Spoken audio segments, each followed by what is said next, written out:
Hello, everyone, and welcome back to another Fighter Heart podcast. I'm here with Al today. How's it going, Al? I'm doing good. Thanks for Thank, having me. yeah, thanks for taking the time to come on. So we like to get into it really quick over here.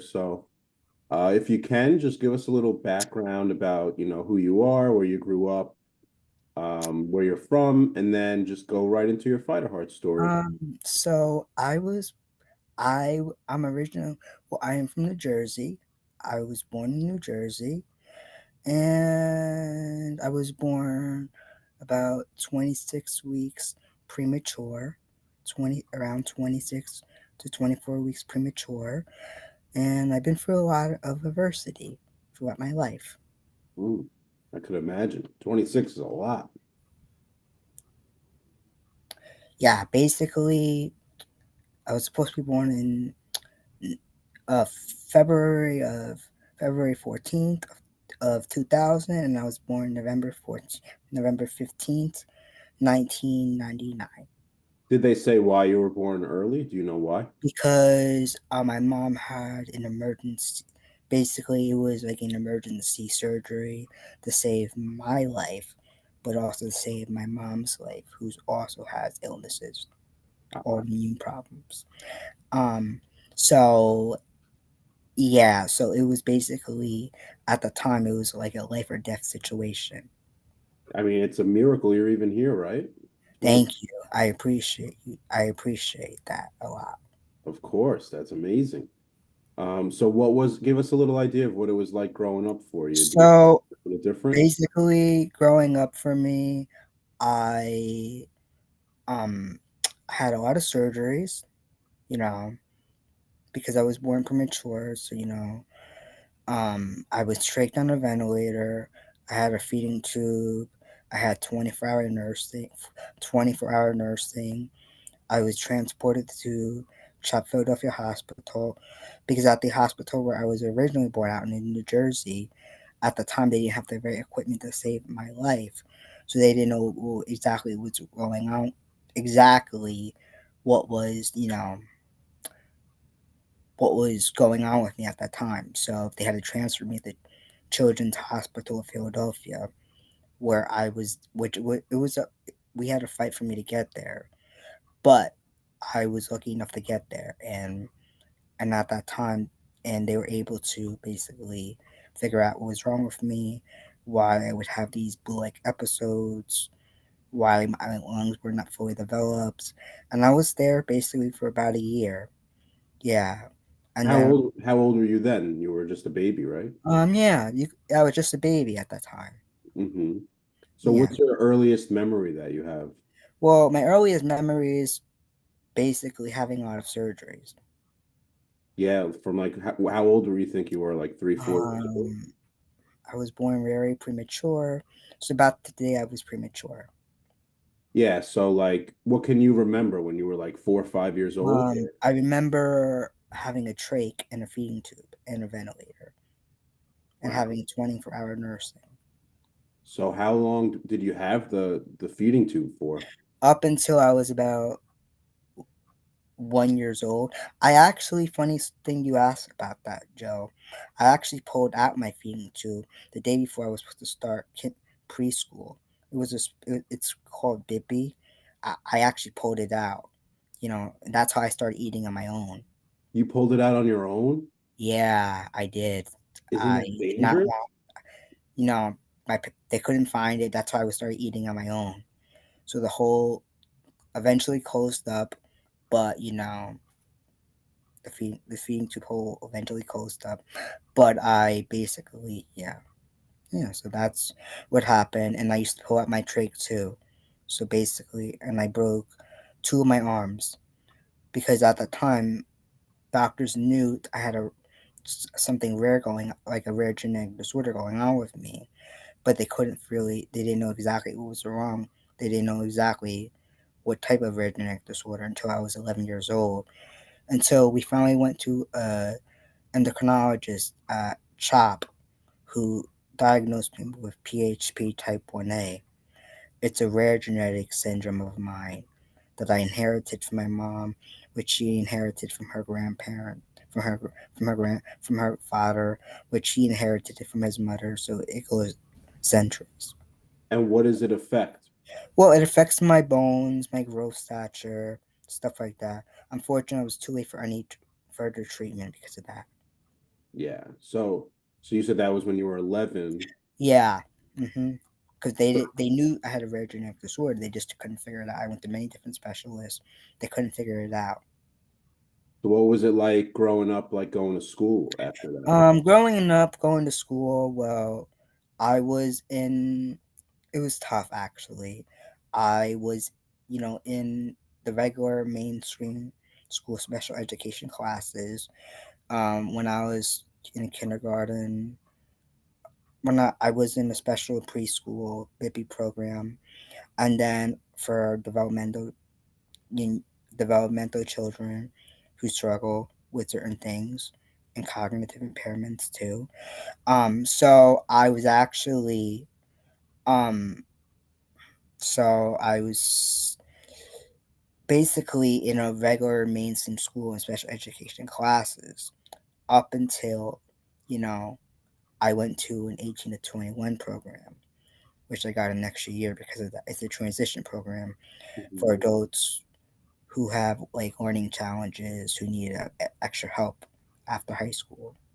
Because the high school I was at didn't, wasn't the right, didn't have the right resources I needed at that time. I got you. So basically, we had to go back and forth. It was a it was a battle, but in the end, we got what we needed. I even got an extra year, because of COVID-19. I got an extra year because of that, but because of my health conditions, I couldn't really, fulfill that extra year because of my health conditions I have now. Hmm. And you graduated high school, right? Yes, I did. Oh, awesome. When did you graduate? How long ago? I graduated in 2018, but I got my diploma in 2022, year 2022. Oh, wow. So COVID played a big impact on that, I guess. Basically, yes, COVID definitely did. Wow. So what are you up to now? How do you fill your time? What do you do? So funny thing you asked that. I actually go to doctor's appointments all the time. It's not fun. It's not. I don't think so. I didn't think it It's was. not fun, Joe. Yeah. I am getting a service dog too. I'm getting a service dog. The agency is helping me get a service dog, and they also help other children and young adults get service dogs too. Wow. So that's good. Do you choose the dog or the dog chooses you? You got me there. Uh, I actually basically the dogs are in Missouri, so they get the dogs, they bring them here. Basically, the trial and error. If basically in their organization, if if they have the dog for a year, basically, but if if it doesn't work out in that year, then they get another dog. So they keep trying until they get the right dog. Yeah. That special bond Hmm. between they call it a magical bond, that special magical bond Yeah, of between the course. dog and the handler. So that's what their priority is. Yeah, so you keep Different than trying out, you keep trying them out until you find the right one. yes, yes, and that's what they're doing for me. And And he'll basically walk around with you everywhere you go, right? he or she, whoever. Yeah, he or she. Yeah, we Yeah, don't know yet. yes, Oh, that'll yes. be fun. Do you like dogs? I used to have a phobia of dogs, but I'm working my way working my way through it. Yeah. Now they'll find the right one. Usually, like German shepherds, I heard are good service dogs. Yeah. I also don't really have a lot of friends, so that doesn't help either. Yeah. Well, Because I come dog. off so high strong, like people don't can't really tell that I have anything going on with me because I come off so high strong. But when they meet me in person, they be they they are around me. basically they're around me for, few times, they could see I struggle with certain things. But we all have our challenges in life. That's what I was gonna say. Everyone has their own things they have to deal with, you know? Yeah, we all struggle and we all have challenges. That's what makes us human beings. Exactly. So what are your plans for the future? What do you want to do? Um, my plans is I want to help other people in need who may or may not have uh, intellectual developmental disability or a visual problem. Forgot to mention I do have cortical visual impairment, so it's a visual problem. I am technically legally blind too. Forgot to mention.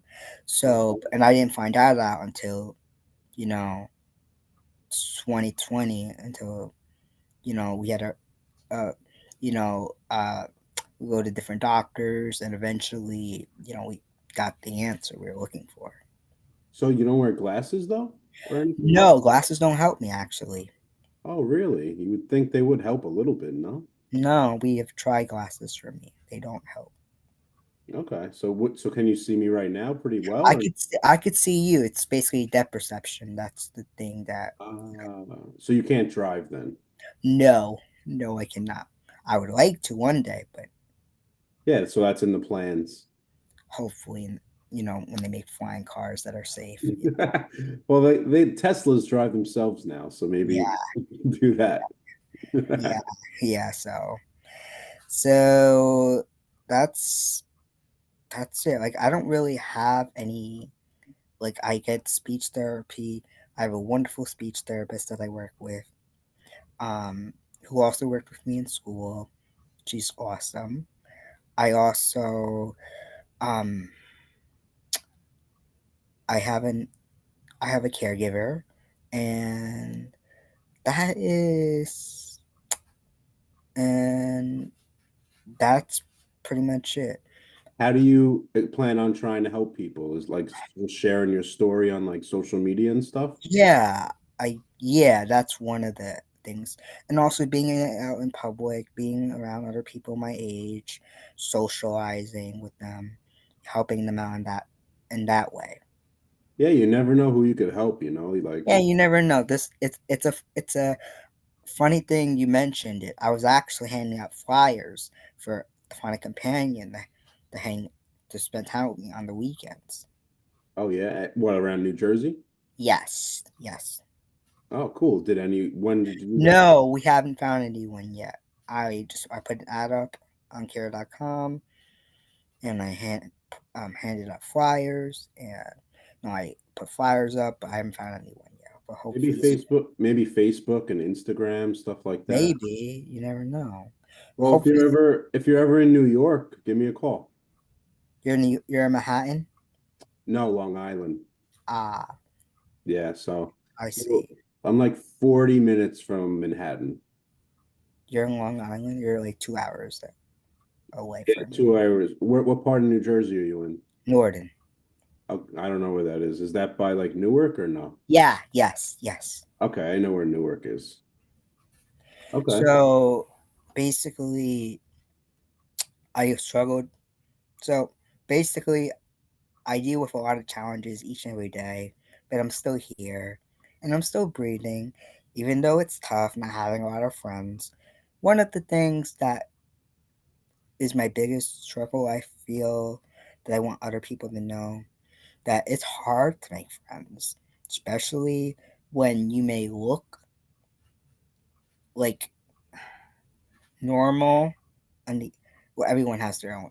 When you may look, when you may basically what I'm trying to say is you may look normal, but you, sometimes people don't know that something's actually going on unless you tell them, unless you're open up to them.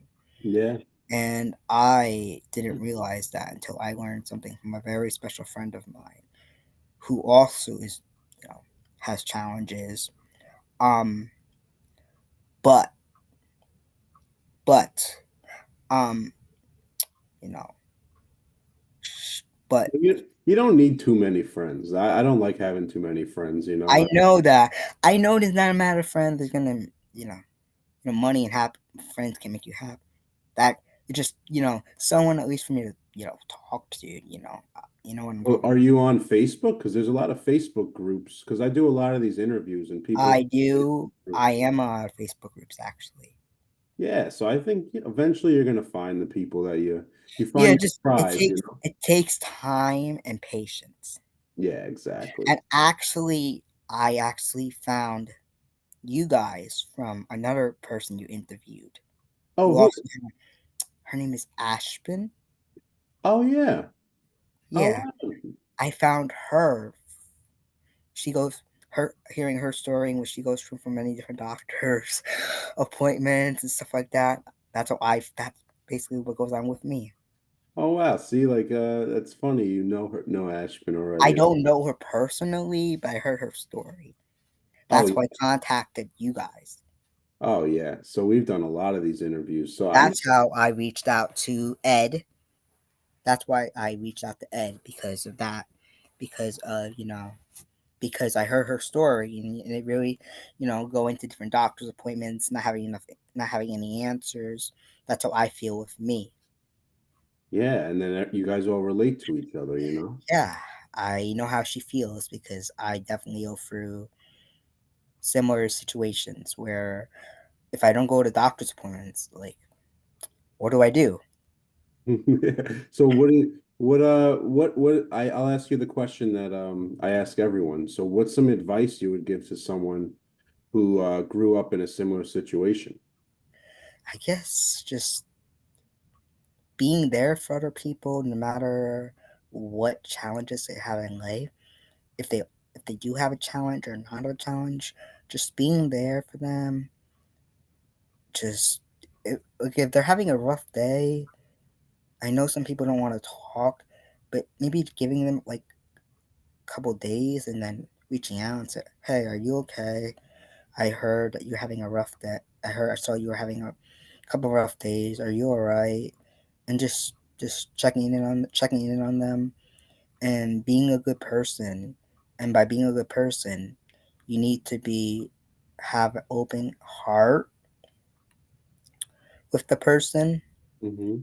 But what I mean is, you need to be you need to you need to like you need just basically be there for them. Like, give them a call. Like if you're having a rough day, basically be kind to anyone that is going for a rough time. And if they're not going for a rough time, just being there, just being a good person and being there for them. That's all the advice I can give you. And that's all the advice I have. And just, it's a big circle. So, and you only get one life on this earth. So you might as well take a chance because who never know who will be listening and who you can inspire next. Exactly. I think that's awesome advice. That's like the whole point of the show is so people could, find people that they relate to and Yes, and I also heard Mhm. that you guys are pointing something where all of you guys can come together. Yeah, The meet people up. interviewers can come together and share their ideas with one another. Yeah, Because totally. one of my goals is to do a TED Talk one day. I think I could see that. I could see you doing that. Thank you. I That means a lot to me. Well, TEDx Talk. You ever hear of that? Yes, I heard of them. I watched them. So TEDx Talks, anyone can do those. You can start off by doing those, and then eventually they'll invite you if you do really well, you'll do a real TED Talk. TEDx talks are online. Yeah, TEDx Talks. What are they? It's the same company, TED Talk, but TEDx is like it's like the introduction to doing real TED Talks. So they want, like if you do a bunch of little TEDx talks that are like 5 minutes, 10 minutes, Sure. yeah, short. But then if you get really good at those, they'll invite you to do a real TED talk. Ah, I had no idea. Yeah, And you have look to it up. sign up for that, I assume. Yeah, but they have them all over Manhattan. Like they do them all the time. Interesting. I don't know about they probably do them in New Jersey too. I just don't know where. Yeah. But my point of this Fair Heart story is just to be kind to one another. And you never know who will be listening to your story. And we all go through challenges in life. That's why it's called life. And some days we're all gonna have ups and downs, but just by being there for one another and being a good person, that's all that anyone can ask for. That's awesome advice, Al. What's your social media so people could message you? My social media is, I could tell you right now.